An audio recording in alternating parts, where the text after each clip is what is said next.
ભગવાન એના મિત્રોની સાથે રમે છે અને યમુનાના કિનારે રમત રમતા રમતા યમુનાના ધરાની અંદર જે દડો હતો એ ગયો. કૃષ્ણએ દડો નાખ્યો. નિર્ણય લેવાયો કૃષ્ણને લેવા માટે જવાનો. અને ભગવાન યમુનાના ધરાની અંદર પ્રવેશ કરે છે. ગોળીઓ ના પાડે છે, કન્યા ન જા. આ યમુનાના ધરામાં ઝેરી સર્પ રહે છે. આ જલ છે એ વિષયુક્ત છે. કન્યા ન જા. પણ આજે ભગવાન યમુનાના ધરાની અંદર પ્રવેશ કર્યો છે. અને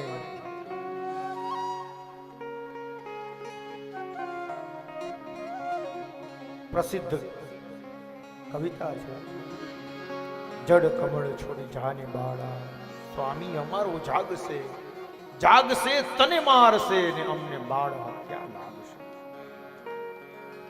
એ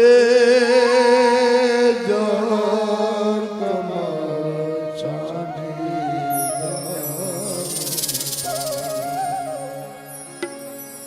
સ્વામી અમારો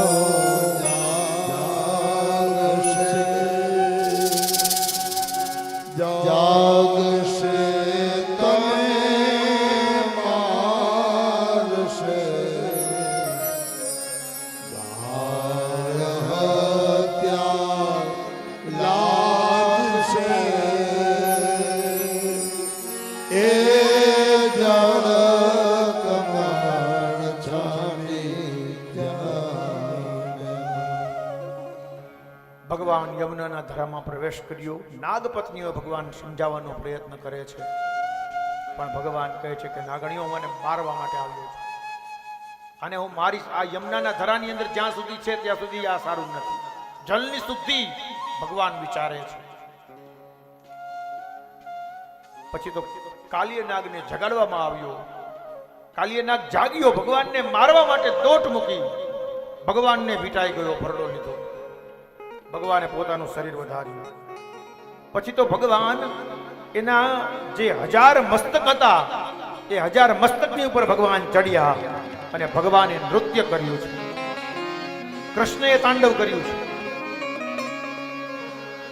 કૃષ્ણએ તાંડવ કર્યું છે. અહીંયા લખેલું છે કૃષ્ણ પણ તાંડવનો દેવ છે.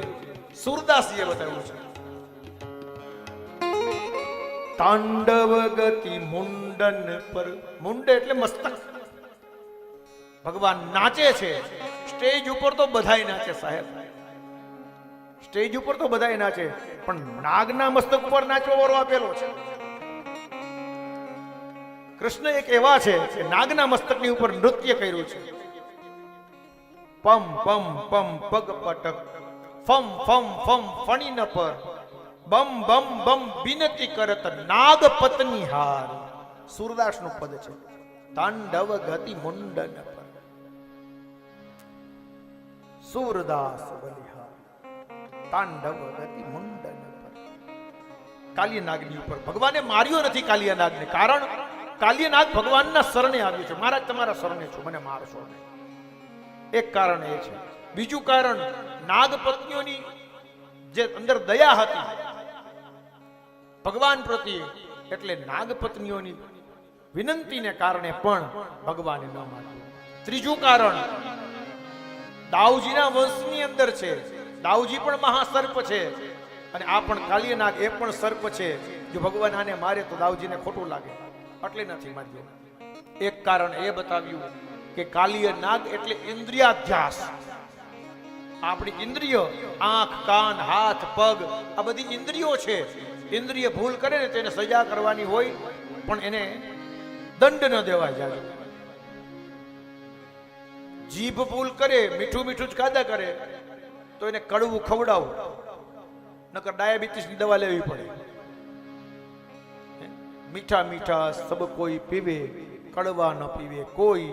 એક બાર જો કડવા પીએ તો સબસે મીઠા હોય. ઇન્દ્રિયાધ્યાસ. આંખ ભૂલ કરે તો આંખને ફોડી ન નખાય, નકર આંખ વિના આખી જિંદગી હેરાન થઈ જાય.